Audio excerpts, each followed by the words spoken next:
kind of hard to smile right now. The tragedy, horrible thing that happened in Washington, D.C. last night. A young couple was shot down, cold blood, outside the Jewish museum there. They both worked at the Israeli embassy. From what I understand, she was Jewish, or she's Jewish from Kansas City, and he's a Christian, probably a Messianic Jew, but I don't know that for sure, from Israel. And he had bought an engagement ring, was going to take her back to Israel in a week or so to introduce her to his parents and then make the engagement official. Beautiful couple, and shot down by hatred, by an individual that just had so much hatred towards anything to do with Israel and the Jews. Unfortunately, prophesied to happen, but this is just so horrific, and but not surprising with all that goes on in the many of the Ivy League universities back east, promoting this hatred towards Jews, hatred towards Israel.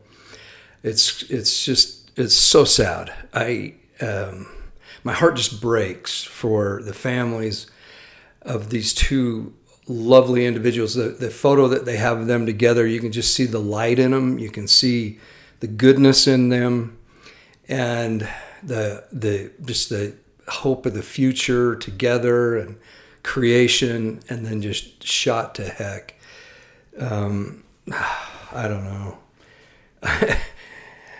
And yet, this has been bred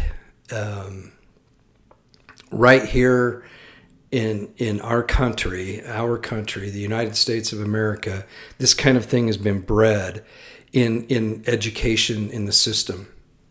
And it's really, I think I've mentioned this before, but you have people that I agree with a lot, and people that I admire and like. You have guys like Mark Dice, Tucker Carlson, Candace Owens, and you have others who just have this disdain for anything to do with Israel and Jews. And I know it comes from this idea of replacement theology, which I've talked about before, where the Jews have been replaced by the Christians, so the Jews don't deserve anything. They're not good people. They don't deserve a country. And you really need to study the history and where the word, even Palestine, came from, to have a good understanding. Show me some Palestinian ruins of ancient times. There aren't any. This is just all made up. It's so sad. I'll include a link to a video that has a really good explanation for all this kind of nonsense. It's the Israel Guide. I think that's the name of his channel. I'm looking over there.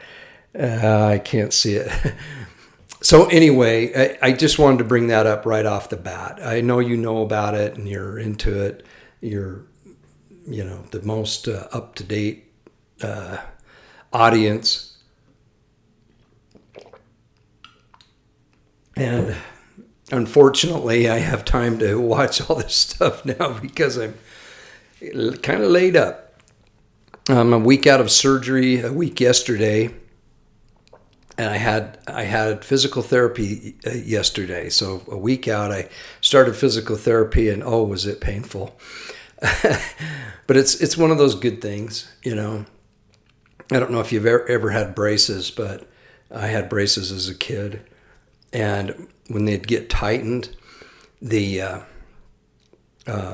tightening didn't hurt, but shortly thereafter, and especially like the next day, they just ached, because all the teeth were moving, and it just hurt. If any of you had it, maybe it's different now. It probably is. I hope it is. And I remember just biting down as hard as I could, just to try to get that pain over with, kind of thing. I don't know. It's kind of hard to describe. That's kind of how I look at physical therapy. You just, oh man, to try to get, so my extension, if those of you have gone through stuff, I've had 2 ACLs before in the past and, all kinds of knee issues. So it's not surprising I have 2 new knees now, but the extension and the flex, you want to get, 130 plus kind of thing degrees. Extension is 0, so your leg is flat. You need that for walking without a limp, and just for other things too. And the goal right off the bat is to walk as normal as possible as soon as possible. That starts gearing the brain and the muscles and everything else to do what they're supposed to do. If you don't, and you start favoring and walking with a major limp, then it throws everything else out. So and sometimes it's impossible, right? I get it. I'm not, I'm just stating the obvious. But if you can walk as consistent and normal as possible, then everything else aligns. And so that's the goal with physical therapy, not only to gain strength and that, but that all has to do with it, because in order to walk normal, you have to gain strength. You have to let your toe, and your heel kind of fall, if you will. And as you put the other foot forward, and you take it for granted. So anyway, that's how things are going for me. It's not fun, and there's pain involved, but it's I having done it before, but several years ago, you forget the real painful stuff. It's probably a good thing, right?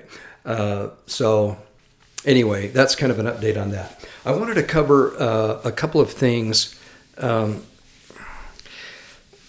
Just one thing back to this couple that was gunned down last night in Washington, D.C. Beautiful couple. I know the church can't speak out on every situation that's out there, but I would be so happy if we had a statement from the First Presidency on anti-Semitism, anti-Israel, anti-Jewish, and hatred, and really talk about the culture and the values that we have in common, the Judeo-Christian value, and really, kind of make a stand. That's my hope. But I see why it doesn't happen, I think, just so it doesn't offend a whole nother group of people. But this is getting out of hand. It's crazy. So that's the last on that. Okay, now let's get into some Come Follow Me. I know most of you follow Come Follow Me podcasters, and they cover things in great detail. I don't do that, but there are a couple of things that came up, and this is going to be so obvious that it came up to me. So section 49, and I'm going to go right to verse 15 and verse 16. So let me just read that real quick. And again, verily I say unto you, that whoso forbiddeth to marry is not ordained of God, for marriage is ordained of God unto men. Now we could immediately just take that verse and go, that's probably a slam against Catholic priests not being able to marry. I mean, I don't know. Like, I'm thinking, who would forbid to marry? Now you could take individual cases and say that this dad of this daughter doesn't want his daughter to marry this particular guy, but I don't think that's what this is talking about. I think it's all about marriage, right? And so then the very next verse is so fascinating to me in the light of some of the Latter-day conversation, the conversation of today. Listen to this, verse 16. Wherefore it is lawful that he, the man, should have one wife, and they twain shall be one flesh. And all this that the earth might answer the ends of its creation. If you look at the ends of creation, the footnote there, it's basically the purpose of the earth. I think that's right. Let me just take a look at that really quick. Purpose of the earth. Topical guide. And if you go to some of those scriptures of the purpose of the earth, it's fascinating because it's all about the earth sets the example, in a sense, for mankind, in that it was created spiritually first, and then physically baptized, and then spiritually baptized. That's our destiny, right? That's what we do. Created spiritually, created physically, baptized physically, and then baptized spiritually. And so, let me just go to, I think it's section 88 here real quick, and you can kind of see one example of this. This is section 88, verse 25. And again, verily I say unto you, the earth abideth the law of the celestial kingdom, for it filleth the measure of its creation, and transgresseth not the law. So the earth is perfectly obedient, okay? And so this verse 16, to answer the ends of the creation, is for one man to have one wife, and they two become one flesh. It's Adam and Eve. It's Adam and Eve. So, the obvious question is, how does that fit with section 132? How does that fit? So these are some of the things that come up. And then if we go to the I think it's the 1835 edition that lasted, the edition that was alive and well during the prophet Joseph Smith, and years later included a section then, 101, on marriage and, it was on marriage. And it stated, we don't believe in polygamy. We don't believe in any of this stuff. We believe marriage is between one man and one wife. One man, one woman. One husband, one wife, right? And so you can see why there's this... and then everybody goes to Jacob 2 that says, oh, but in this particular case, it's okay. This does not give that. And this section 49 was given in 1831. And so if this was going to be replaced, and many, like a lot of people have felt that Joseph was, the church historians or Brian C. Hales types, they'll say, oh, well, Joseph Smith knew about polygamy clear back in 1831, which is interesting that this verse survived. This verse survived. And it was to answer the end of the creation of the earth. The very purpose of the earth was so that there could be a man and a woman producing offspring, living the covenant. And that covenant being not only through Adam and Eve and through Enoch and Noah, and then through Abraham, of this idea of posterity and a purpose and a place and a priesthood authority to have this unit. The best way that we can learn how to be followers of Jesus and followers of our Heavenly Father and be more like them is in this situation. So if you have a way to explain that verse 16, put it in the comment section. It's pretty powerful. I've heard some really feeble, lame excuses or reasons for that by the Brian C. Hale types, but this one's really good. Okay, so the other one I just wanted to talk about briefly And then I want to cover just one last thing on the garments, particularly women's garments. But we talk about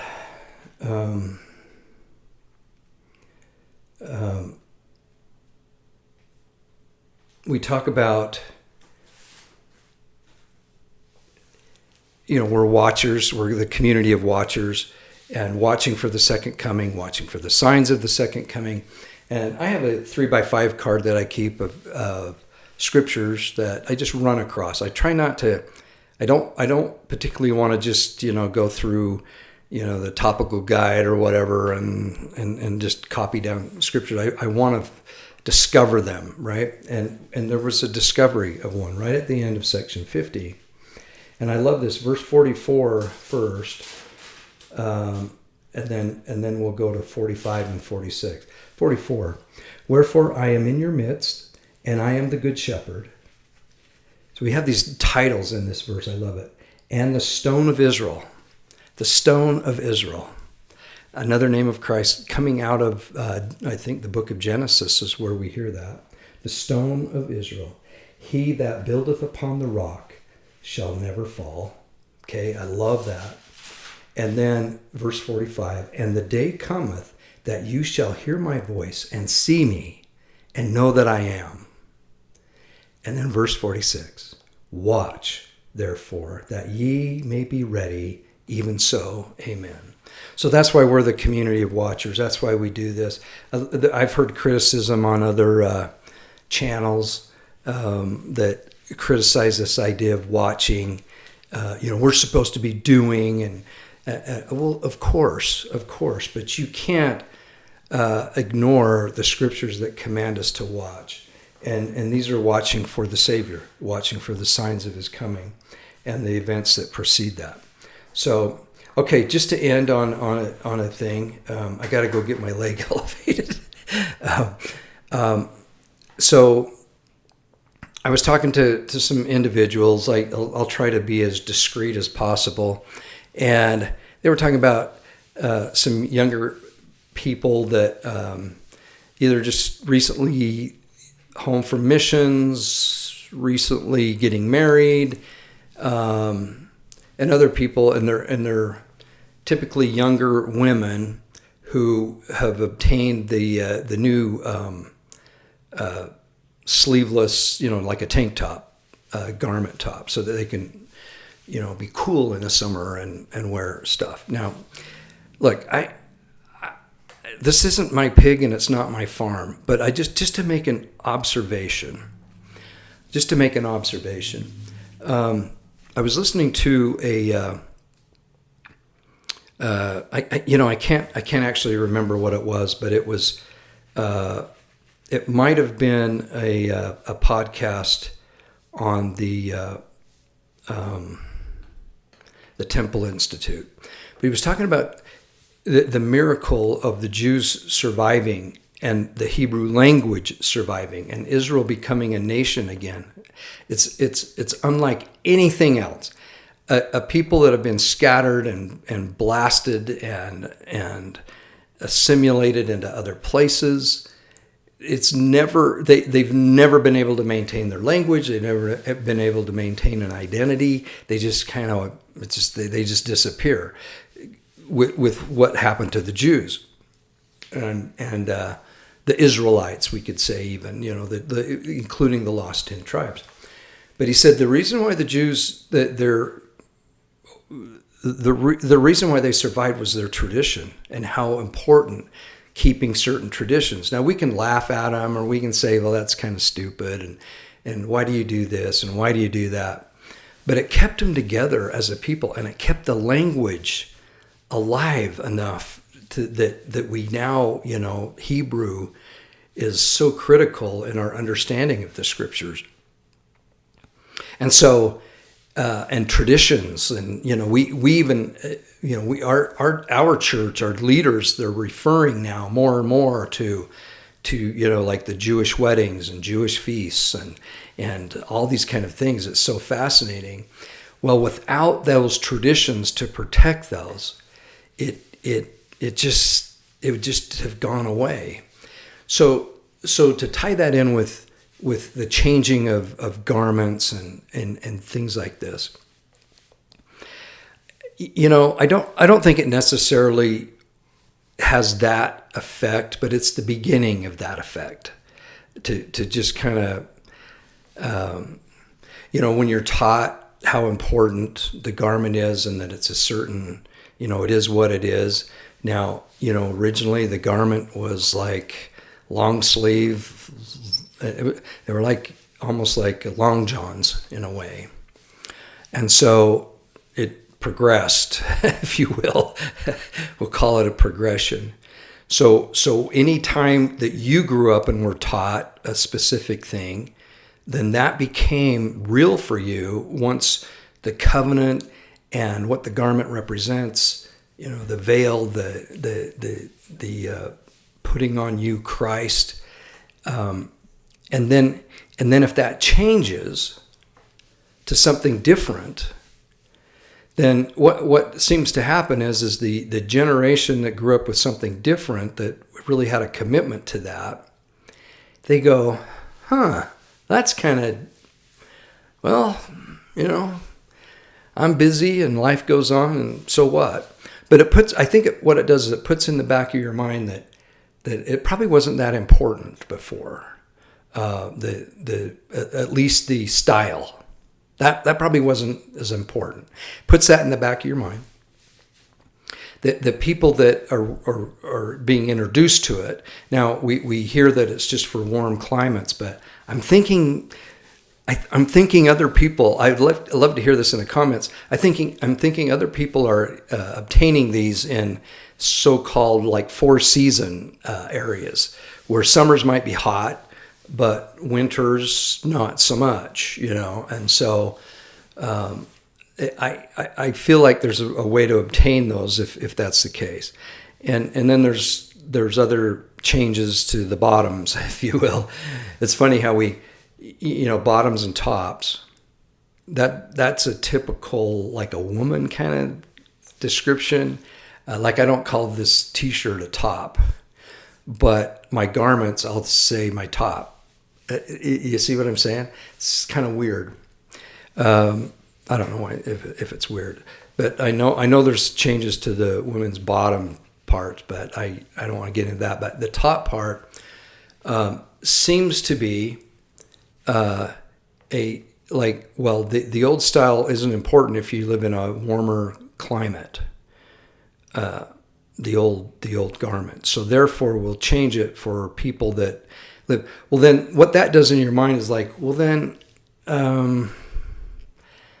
it's not that critical that I have a certain style of garment, because if it can be made to accommodate people anywhere, so it just kind of plays with the psyche. That's all I'm saying. And I think it has an effect. I do. I think it has an effect. And the effect is that the thing that you grew up with, it just somewhat lessens that. I'll give you an example of how, almost foolish I feel. When I was a stake president, I was asked by... I'll say several because it happened quite a few times, but in interviews, and it wasn't a lot because I wouldn't necessarily do the renewal recommends. Occasionally I would, but it was other people. They were going through their first time, or they're getting married or remarried or whatever. Anyway,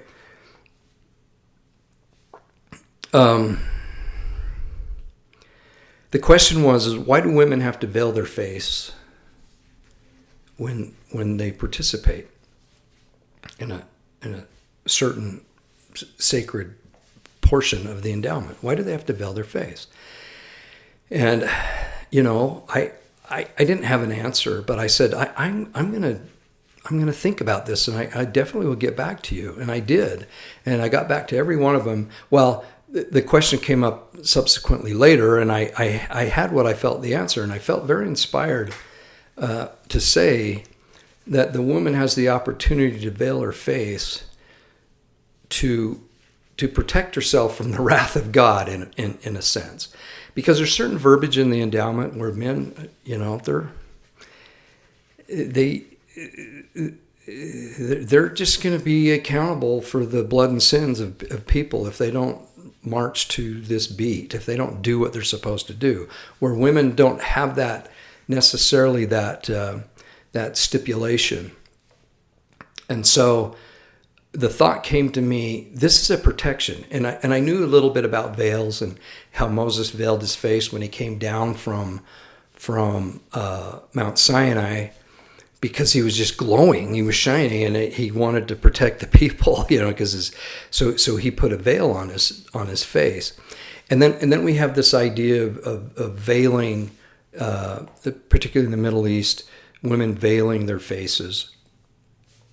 And so I thought, it's more of a blessing than it is like, you have to do something extra because you're not worthy, And when I would explain my thoughts on it, and I had really no scriptural basis, I really felt I was inspired. And so when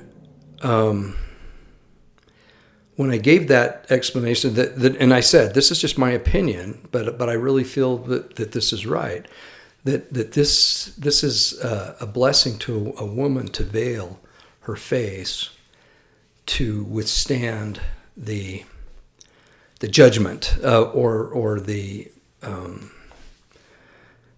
anger of the Lord, if you will. And so, with the changes that take place in the temple, now I'm like, crap, that thing is shot to heck. So that's what I think the changes do. So I would never teach that anymore. And I felt very justified in teaching that as a stake president to individuals who had asked me why women have to veil their faces. Well, they don't anymore. And so my theory is like, I don't know if I had the right answer. So I'm questioning myself, and blah, blah, blah, and I'd never teach that anymore. And so, so I'm just talking about the consequence of change and what it does. And any time there's a tradition or something that has been taught as a doctrine and so important, and that this has to be done this way and this, blah, blah, blah. Don't alter your clothing. Don't do this. Don't do that. We're a peculiar people, which I know means purchased, but still we look at it as it's okay for us to be a little different. We have the underclothing. We have the word of wisdom. We have these things that kind of separate us from the world, and that was a good thing. And now it appears that more and more of what's going on is that it's